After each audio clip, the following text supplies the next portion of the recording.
Years after falling ill, my wife and daughter returned with intentions to take over my house. But let's go back to the beginning. Initially, I received a diagnosis of advanced Hodgkin's lymphoma, a surprise considering my active lifestyle, healthy diet, and regular doctor's appointments. The oncologist couldn't pinpoint the exact cause, and with slim chances of survival through rigorous therapy, I was determined to fight. Sitting down with my wife of 15 years, Daisy, and our teenage daughter, Luna, I broke the devastating news to them. Reassuring them of my commitment to combat the disease, I couldn't shake worries about the impact on our family dynamics. The doctor had warned that chemotherapy would be debilitating, mentioning that many marriages don't survive such treatments. That night, I shared my concerns with my wife, Daisy, who promised unwavering support through sickness. Financial stability from good insurance, savings, and a trust fund eased concerns about our fully paid-off house and Luna's college education. A week later, chemotherapy began, taxing my strength. Returning home drained and barely able to manage daily tasks, my wife and daughter stepped in, assisting with meals, housework, and transportation to appointments. 2 grueling months passed, and signs of agitation from my family emerged. Reluctance grew when I asked for help, and my daughter stopped responding to simple requests. The breaking point came when, running late for an early chemo appointment, my wife suggested I take an Uber due to her fatigue. Calling an Uber and the hospital for assistance, the driver was kind, ensuring my safe arrival. Grateful but disheartened by relying on strangers, I returned home to a troubling situation.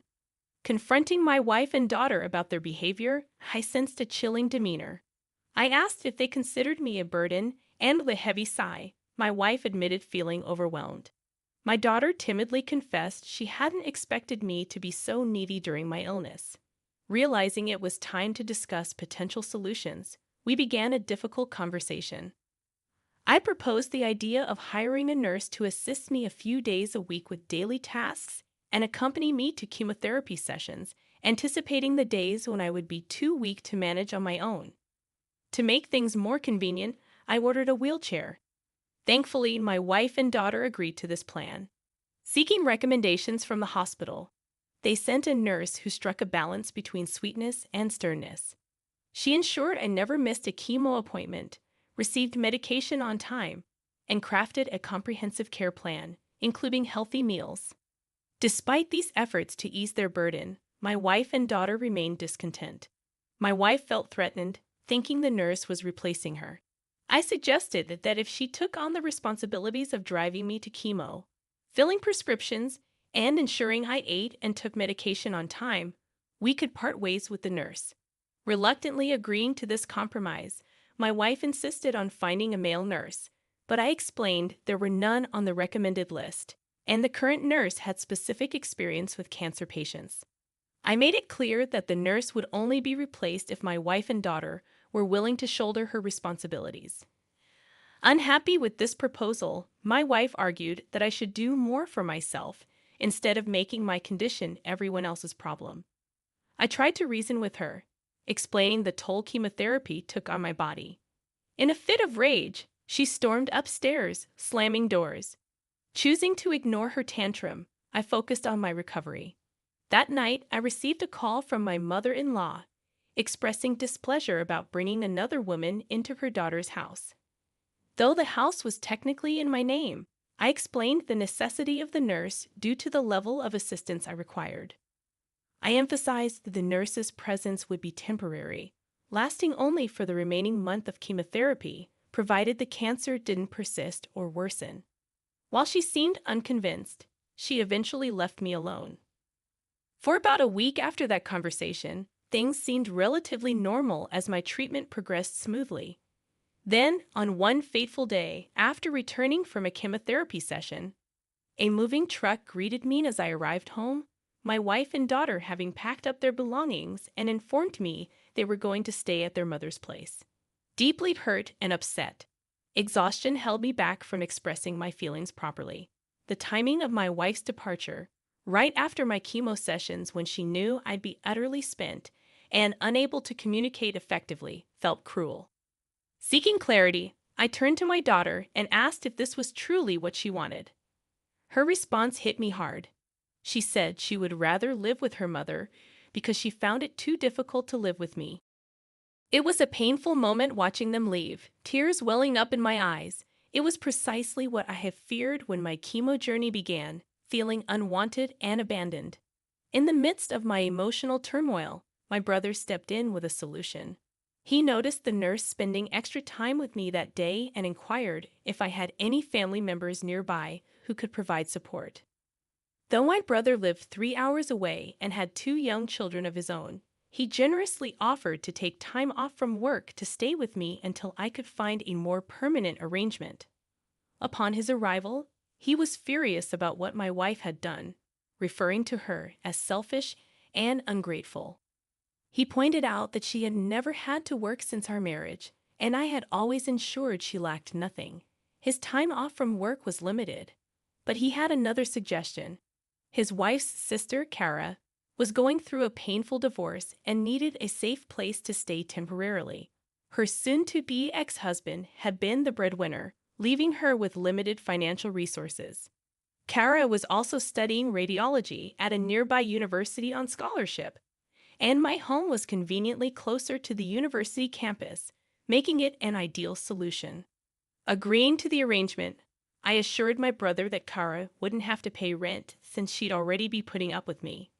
My wife and daughter had taken almost everything, leaving only the bed and a few dresses. My brother stayed the rest of the week, and Kara arrived on his last day. He helped her move in, and she expressed her gratitude for letting her stay with me. Kara promised to be considerate, clean up after herself, and assist where needed. In the weeks that followed, things went relatively smoothly. I missed my wife and daughter, but it appeared that I was the only one feeling that way because they didn't even bother to call or check up on me. Kara's presence proved to be a tremendous help. She took care of grocery shopping, handled most of the cleaning, and even assisted with meal preparation. Throughout this time, she never uttered a single complaint. About a month and a half after my wife's departure, I received the news that I was cancer-free, a momentous occasion celebrated by ringing the bell at the hospital. My nurse asked me now that I was essentially cured. My immediate decision was to file for a unilateral divorce, freeing myself from a marriage that had proven unsupportive during my challenging journey. With the divorce proceedings in motion, my focus shifted toward the next crucial step, recovering from cancer. Slowly but surely, I began to regain my strength. My hair grew back, my scars started to heal, and I was putting on weight, while sticking to my healthy meal regime for the most part. I allowed myself some cheat days to savor the favorite meals I had missed during my illness. It's been 6 months since I've been declared cancer-free, and I believe I'm finally ready to move on with my life. I made a call to my old job, and they're willing to rehire me for remote work if I choose to return. I think I'll take them up on the offer because I'm planning to move away. While I have an attachment to my house, there are too many painful memories here. I yearn for a fresh start with something smaller. My wife doesn't know it yet, but I'm planning to give the house to Kara. She came through for me when I was at my lowest, showing immense kindness even though we were practically strangers. She's free to sell it if she wishes. I no longer want anything to do with it, especially if it means my wife or daughter could lay claim to it. My new place is in a quiet neighborhood in the countryside, and I'm eagerly looking forward to this new beginning. Update number 1. Hey wife and daughter. It's been over a year since my initial diagnosis, and I've settled into my new place and neighborhood nicely. There are plenty of friendly folks around here, and I've made friends with my neighbors, including Sophia, who lives across the way. She's a widow who lives alone, with her kids scattered across the country, visiting only during Christmas and her birthday. Sophia invited me to her porch for drinks and conversation, and she shared the heartbreaking story of losing her husband to lung cancer. She emphasized how important life insurance was for her family's financial security. During our conversation, I opened up about what happened with my wife and daughter.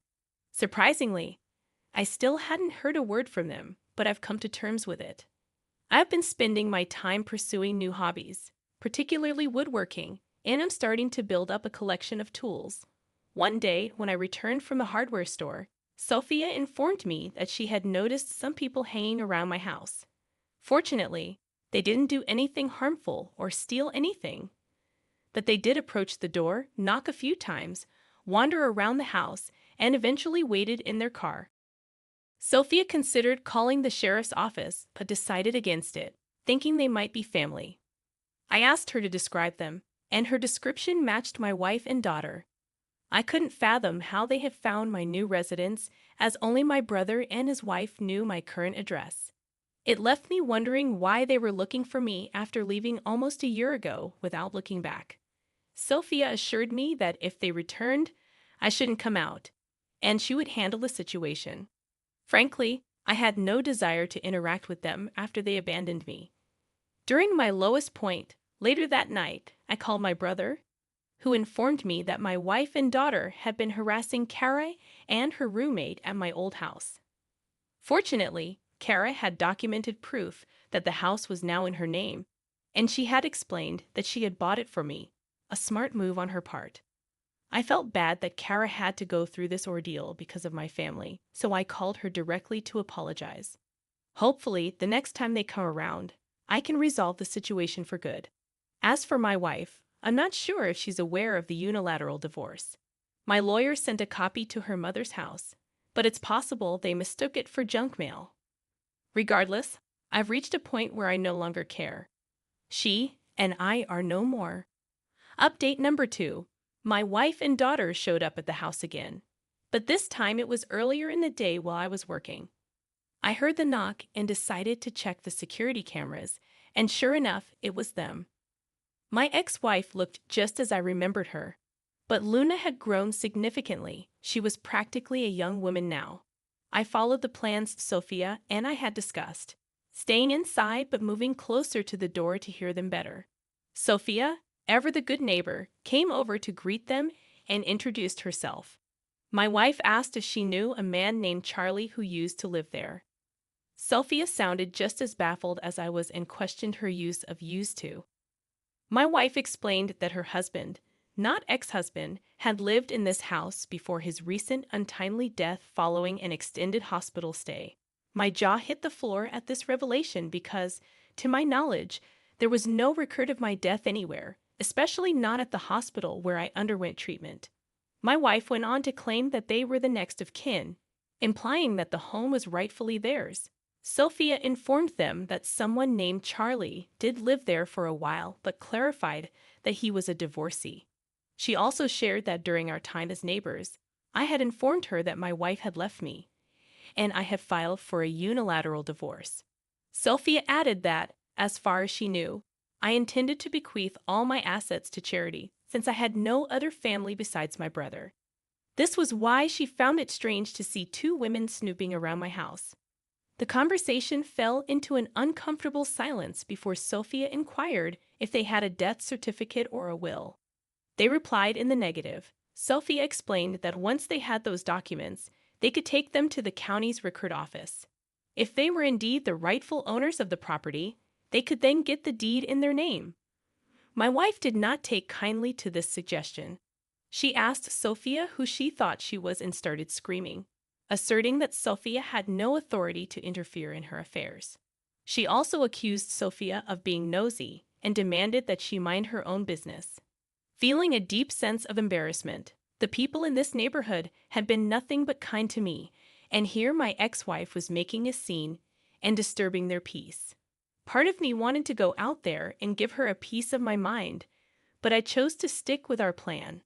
Sophia, bless her heart, apologized to them and explained that she was merely trying to be helpful.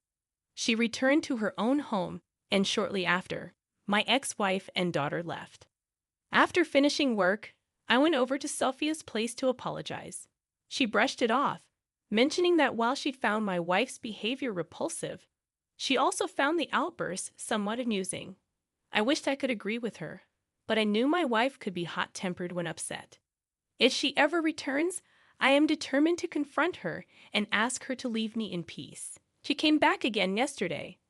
I was sitting in my home office when I heard a loud crash. Rushing out to the living room, I found my front window smashed and people were outside screaming. I thought there might be a maniac on the loose, and it turns out I wasn't entirely wrong. It was my ex-wife. She had smashed my window, and my neighbors were out there trying to stop her. Apparently, she had been causing a ruckus for a while, but I hadn't heard it because I had my noise-canceling headphones on while doing some QA work. Frankly, I wouldn't have heard her even if I hadn't paused the music for a break. When I got outside, two of my elderly neighbors were doing their best to restrain my ex from causing more damage. Both she and Luna were holding bats, and they had already broken a few of my potted plants. I grabbed her by the arm and asked if she had lost her damn marbles. Needless to say, she was shocked to see me, or rather, shocked to see me alive. I told both her and my daughter to get off my property before I called the cops. Unbeknownst to me, my neighbors had already placed the call. She seemed hurt by my words and asked why I hadn't contacted her after I got better. She insisted that she and Luna would have come back. I told her that when we got married, we made vows to stand by each other in sickness and health, and she broke those vows. I wanted nothing to do with her anymore. She's no longer my wife. I sent the divorce papers months ago. I asked her again to leave. Then she asked about her daughter and mentioned that she's going to college next year and she can't afford the tuition on her own. I replied, "Your daughter was fine with abandoning me too, and I'm ready to give up all my parental rights to you. You should have thought of that before you abandoned me. I don't want anything to do with either of you." After hearing that, she went from upset to angry, calling me selfish and heartless, which I found rather amusing given the circumstances. "You're the last person who should be calling anyone selfish." I screamed back, called her an entitled jerk, and made it clear that I'd ensure she never got a dime from me again. Then she swung at me with a bat just as the cops showed up. They immediately arrested both her and my daughter. They asked if I wanted to press charges, and of course I did. My ex and daughter started crying loudly as they were loaded into the back of the police car, but I felt no sympathy for them. I had everything that happened on camera, including my wife smashing the window, and I had already submitted it to the police. After work, I ordered a new window and cleaned up the glass. Someone will be coming to deal with it tomorrow, but for now, a rigged-up tarp is keeping out the elements. Sophia gave me some buckets to put my plants in until I can replace the pots.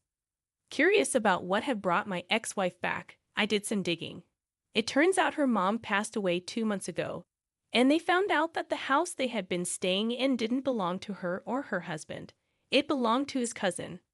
The cousin decided to kick them out because he wanted to sell it. With both of my ex-wife's parents now gone, she and her daughter sold most of their parents' belongings and had been living in a motel for a while. When they came back to our old home and saw Kara there, they assumed I had died and went snooping around for recordings of my assets and purchases, which is how they found me. Regardless, they're facing charges of vandalism, attempted break-in, and attempted assault. Since Luna is a minor, she's receiving community service, but my ex-wife is facing time behind bars, as this was clearly premeditated. I'm considering obtaining a restraining order as well. At least for now, I won't have to worry about her for a good long while.